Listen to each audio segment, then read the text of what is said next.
شهر خرکنۍ شهباز شهید چوک مسجد کې د قرآن پاک ختمونه وشول. په دې پروګرام کې عبید الله، عبدالرحمن، وجید الله، پیر فیض الکریم، اشفاق الرحمن، ضیاء الرحمن، مفتیانو سره نور علم دین هم شرکت وکړو. په ننني ختم قرآن کې تقریبا 450 ماشومانو د قرآن پاک ختمونه وکړل.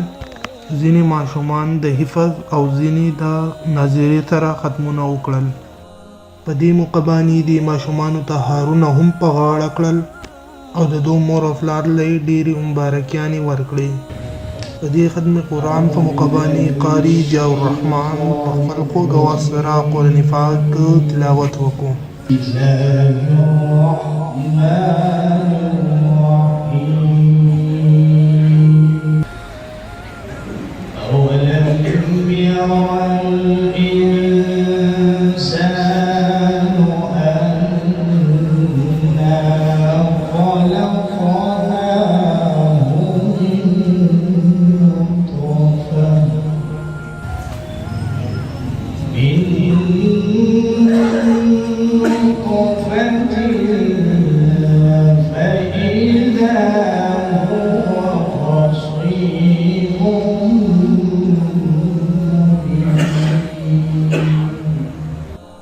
په دې موقع باندې وجید الله حنفي نعت شریف مبارک هم وویلو.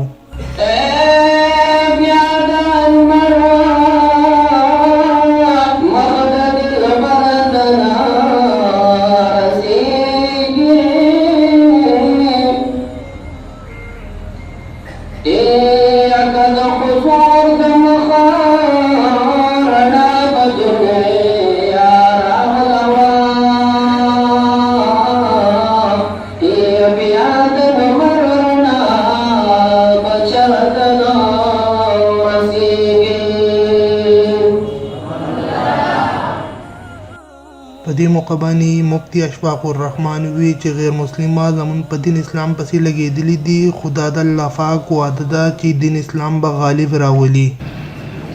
یو ممتاز اسلام دنیا بھر کے دینوں میں، کیوں نہ ہو ممتاز اسلام دنیا بھر کے دینوں میں، وہاں مذہب کتابوں میں، یہاں قرآن سینوں میں.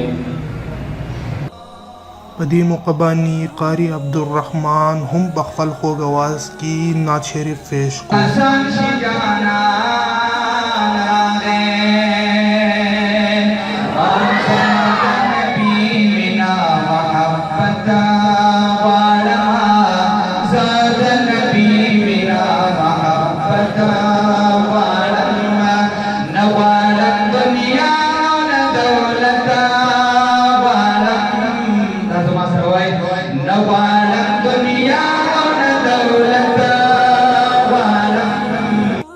په دې موقع باندې مفتی ضیاء الرحمن صاحب هم تقریر وکړ. اختتام ته ورسېږي، په آخر کې فرشتې دغې خلکو ته مبارکي ورکوي چې مبارک دې شي ستاسو، الله تعالی ستاسو په ګناهونو باندې د معافۍ طرفه اخلي. الله تعالی ستاسو ګناهونه هغه ستاسو د عملنامې نه پرېږدل، پاک کړل. او په آخر کې پیر فیض الکریم صاحب د تقریر سره سره دعا هم وکړه. علومو کې غټ علم او اعلی علم د څه شي دی؟ تاسو ما سره به خبرې کوئ، لږې لږې لږې لږې خبرې سره به دواړه کوو. دا راته ووایه اعلی علومو کې چې کوم دی اعلی علم د څه شي دی؟ قرآن مجید علم دی.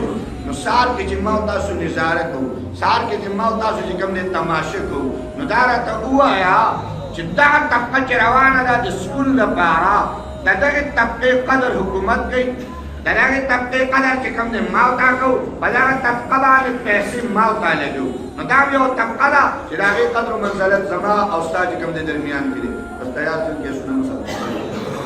موږ ټول له پکار دی چې په خپل اولاد باندې د دنیایي سبق سره سره دیني سبق هم ووایو.